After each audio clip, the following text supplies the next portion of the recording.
Hello friends, welcome back.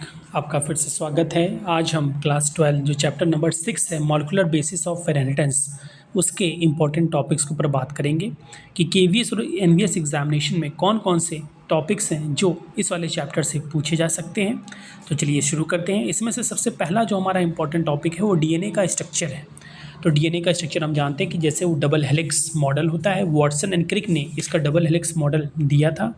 और अगर देखें कि कुछ साइलेंट फीचर्स डीएनए के बारे में, तो डीएनए जो होता है it consist of 2 polynucleotide chains होती हैं, शुगर फॉस्फेट की बैकबोन होती है, फॉस्फोडाइस्टर बॉन्ड्स प्रेजेंट होते हैं। दो जो स्ट्रैंड्स होते हैं डीएनए के वो आपस में एंटी पैरेलल होते हैं। एक होता है 5 प्राइम से 3 प्राइम, दूसरा होता है 3 प्राइम टू 5 प्राइम।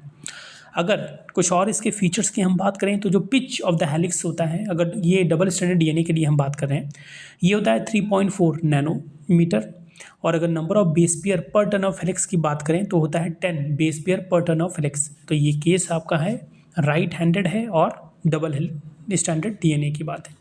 अगर डिस्टेंस की हम बात करें कि distance between a base pair in a helix, तो 0.34 नैनोमीटर होता है। तो ये कुछ साइलेंट फीचर हमें डीएनए के बारे में पता होना चाहिए। इसके अलावा कि डीएनए में कौन सी शुगर होती है, तो पेंटोज शुगर होती है, और उस पेंटोज में भी अगर देखें तो डीऑक्सी राइबोज होती है, और आरएनए में राइबोज शुगर प्रेजेंट होती है। फिर इसमें से क्वेश्चन पूछ सकता है कि what is difference between the purine and pyrimidine. तो ये आपको पता होना चाहिए कि प्यूरिन में जो होते हैं they have double ring structure but the pyrimidine have single ring structure. Example की बात करें तो एडेनिन और ग्वानिन जो होते हैं वो प्यूरिन्स में आते हैं, साइटोसिन, यूरेसिल और थायमिन ये पिरिमिडीन्स में आते हैं। तो ये डिफरेंस आपको पता होना चाहिए। दूसरा इसमें से टॉपिक आ जाता है फ्रेडरिक ग्रिफिथ एक्सपेरिमेंट। ठीक है, इन्होंने ट्रांसफॉर्मेशन प्रिंसिपल के ऊपर एक्सपेरिमेंट करके दिखाया था। तो इसमें ये जो होता है ये केस में भी आ सकता है, और जो एमसीक्यू टाइप का क्वेश्चन होगा उसमें भी दे देगा कि एस स्ट्रेन कौन से थे, ठीक है, आर स्ट्रेन कौन से थे, ठीक है, और कैसे इन दोनों का एक दूसरे में ट्रांसफ़र होता है। तो ये एक्सपेरिमेंट आप देख लीजिएगा। फिर एक हर्सी चेज एक्सपेरिमेंट आता है जिन्होंने बैक्टीरियोफेज के ऊपर एक्सपेरिमेंट किया था। तो ये एनसीईआरटी में डायग्राम है, तो उसके थ्रू आपको देख लीजिएगा।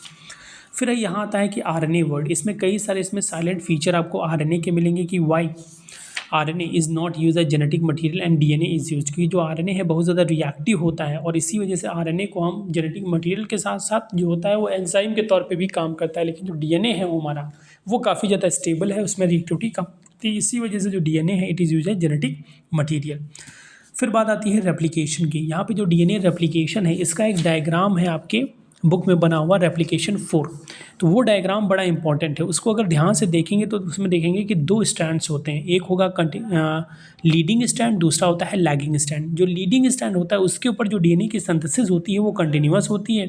जो लैगिंग स्टैंड होता है उसमें जो डीएनए की सिंथेसिस होती है it occur in the form of small fragments, जिसको हम बोलते हैं क्या, ओकाज़ाकी फ्रैगमेंट्स। तो वो लेबलिंग देख लीजिएगा, और उस रेप्लिकेशन फोर्क में कौन कौन से ऐसे एंजाइम्स इन्वॉल्व होते हैं उसके हमें देखना रहेगा।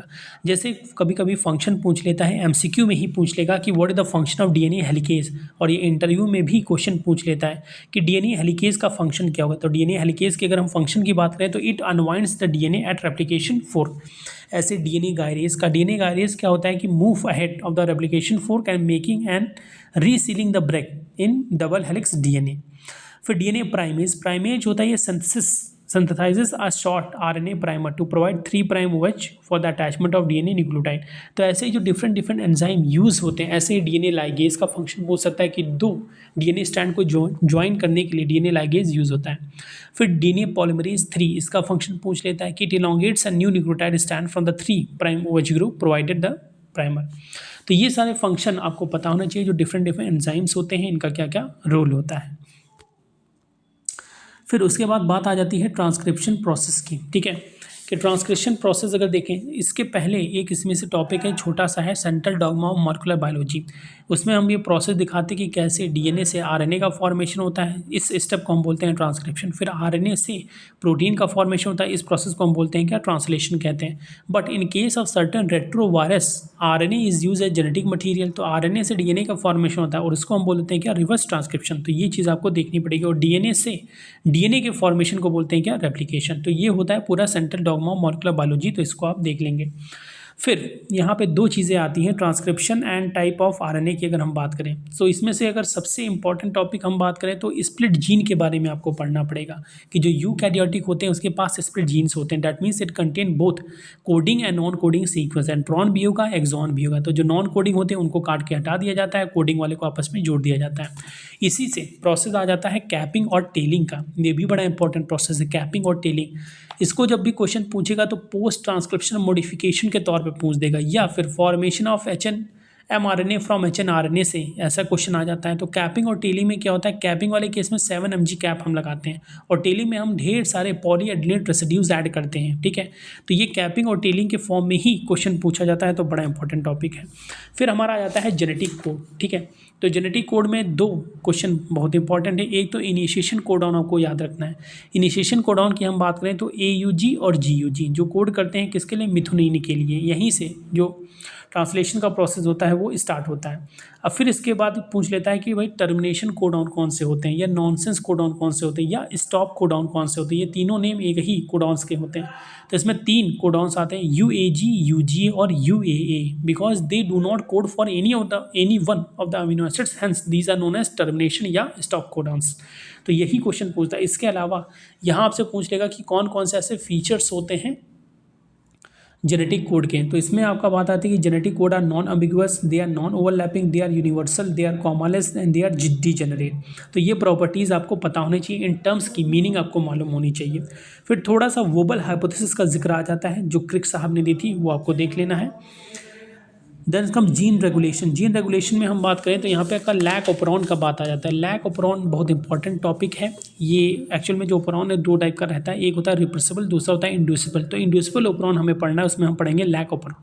तो इसमें क्या है, जो जीन्स यूज़ होते हैं जैसे रेगुलेटर जीन हुआ, ऑपरेटर जीन हुआ, प्रमोटर जीन हुआ, तो इसका डायग्राम NCERT के बुक में बना हुआ है, वो आपको देखना पड़ेगा। इसके अलावा जो 3 तरह के स्ट्रक्चरल जीन्स होते हैं ZYA, ठीक है, जो कोड करते हैं बीटा गैलेक्टोसाइडेज, परमिएज और ट्रांसएटलेज के लिए। तो ये भी आपको लेबलिंग देखनी पड़ेगी, क्योंकि अगर डायग्राम बेस्ड क्वेश्चन आ गया उसमें ABCD करके का अगर लेबलिंग पूछ लिया, तब आपको अगर आपने डायग्राम ये नहीं देखा होगा तब फिर बहुत ज़्यादा दिक्कत हो जाएगी।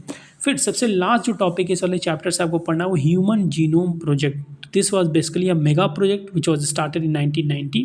काफ़ी साल इसको लग गए और इस प्रोजेक्ट के कई सारे गोल्स थे। तो एटलीस्ट आपको 3 से 4 गोल आपको पता होना चाहिए। अगर मैं 1-2 गोल की जिक्र करूँ तो इसका पहला जो गोल था वो था identify the approximately 20,000 to 25,000 of gene in human DNA।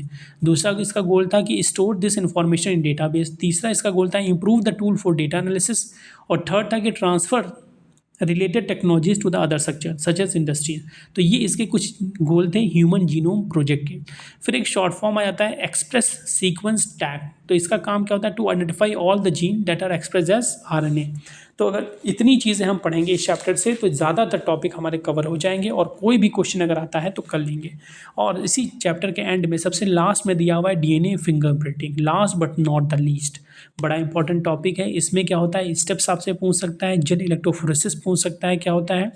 इसके अलावा कौन सी डाई को हम यूज़ करते हैं टू स्टेन द DNA, तो इथिडियम ब्रोमाइड को हम यूज़ करते हैं। फिर VNTR क्या होते हैं और DNA फिंगरप्रिंटिंग का एप्लीकेशन क्या होता है। अगर हम इसमें साइंटिस्ट की बात करें तो सर एलिस जेफरी ने सबसे पहले बार इस टेक्निक को डिस्कवर किया था। Hence he is known as father of DNA fingerprinting. अगर इंडिया के अंदर हम बात करें तो doctor VK Kashyap and doctor Laljit Singh को ये क्रेडिट जाता है और इसीलिए इनको बोलते हैं father of DNA fingerprinting in India. तो ये था हमारा पूरा चैप्टर और इतने टॉपिक्स को अगर हम कवर कर लेते हैं तो मोस्ट ऑफ द क्वेश्चन जो आपके एग्जामिनेशन में आएंगे वो आप हैंडल कर लेंगे। अगर देखा जाए तो चैप्टर की लेंथ काफ़ी ज़्यादा है, काफ़ी टेक्निकल है, काफ़ी कंसेप्चुअल क्वेश्चन इससे बन सकते हैं, लेकिन इतने टॉपिक आपको मिनिमम पढ़ने पड़ेंगे तब जाके आप जो हमारा MCQ बेस्ड क्वेश्चन रहते हैं या जो आपका डिस्क्रिप्टिव क्वेश्चंस आएंगे उसको आप आसानी से सॉल्व कर सकते हो। और इंटरव्यू में भी यही टॉपिक, इसी से आपको इंटरव्यू में भी क्वेश्चन अराइज हो जाएंगे। अगर आपका सब्जेक्ट माइक्रोबायोलॉजी है या बायोकेमिस्ट्री है या बायोटेक्नोलॉजी है, लाइट साइंसेज है, तो इससे क्वेश्चन पूछे जाने के बहुत ज़्यादा चांसेस हैं। होप ये वीडियो आपके लिए हेल्पफुल होगा। आगे और वीडियो देखने के लिए हमारे साथ बने रहें। Thank you so much.